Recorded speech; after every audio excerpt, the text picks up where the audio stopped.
আসসালামু আলাইকুম সুপ্রিয় ভিউয়ার্স, হাওয়া কুকিং চ্যানেলে আপনাদের সবাইকে স্বাগতম। আজকে আপনাদের জন্য থাকছে খুবই সুন্দর একটা রেসিপি। আমরা মুরগি অনেকেই রান্না করি, কিন্তু আমি আজকে আপনাদের সাথে শেয়ার করব কিভাবে আপনারা ঝটমট মুরগি রান্না করবেন, তাও আবার দেশি মুরগি, আর খেতেও খুবই মজা হবে ইনশাল্লাহ। তাহলে চলুন দেখে আসি আজকে আপনাদের সাথে কিভাবে মুরগি রান্নাটা শেয়ার করব।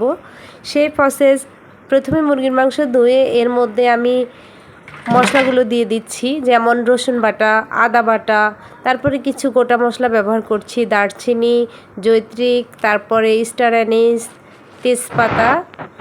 এছাড়া এর সাথে আরও অ্যাড করব পরিমাণ মতো লবণ, হলুদ গুঁড়া, জিরা গুঁড়া, ধনিয়া গুঁড়া এবং স্বাদ মতো মরিচ গুঁড়া। আপনারা আপনাদের পছন্দ অনুযায়ী কিংবা খাবারের টেস্ট অনুযায়ী মরিচ গুঁড়া ব্যবহার করবেন। তারপর এর সাথে আমি দিয়ে দেব কিছু পেঁয়াজ কুচি এবং কিছু মরিচের টুকরো ছিল পেঁয়াজের সাথে, ওগুলো আমার আপা কেটে রেখেছেন আগে থেকে। এগুলো মাখিয়ে আমি কিছুক্ষণ রেখে দিয়েছি। এদিকে আমি প্রেসারে দিয়ে দিলাম তেলটা গরম হয়ে আসলে মাংসগুলো আমি ঢেলে দিয়েছি। এবার আমি মাংসটাকে ভালো করে কষিয়ে নেব, একেবারে তেল যেন উপরে উঠে আসে ওই পর্যন্ত আমি অপেক্ষা করব। দেখুন, আমি নেড়ে ছেড়ে ভালোভাবে কষিয়ে নেওয়ার চেষ্টা করছি। আমি বারবার নেড়ে ছেড়ে মাংসটাকে একটু কষিয়ে নেওয়ার চেষ্টা করছি। আর অলরেডি আমার মাংসটা কষানো হয়ে গেছে, তেলটা উপরে উঠে চলে এসেছে। এবার আমি যে বলে মাংসটা ম্যারিনেট করে রেখেছি ওই বলটা ধুয়ে একটু পানি দিয়ে দিলাম। তারপর দিয়ে দিলাম সেদ্ধ হওয়ার মতো পানি, অনেক বেশি না, মাখা মাখা একটা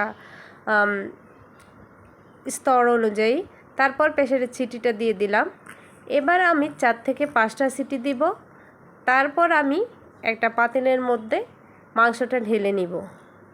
এবার যদি আপনাদের মনে হয় মাংসের মধ্যে ঝোল একটু বেশি, তাহলে আরেকটু কমিয়ে নেবেন, কিংবা যদি এমনই ঠিক আছে তাহলে এভাবে খেতে পারেন। দেখুন কত ঝটপট আমার মাংস রান্না হয়ে গেল, তাও আবার দেশি মুরগি কিন্তু।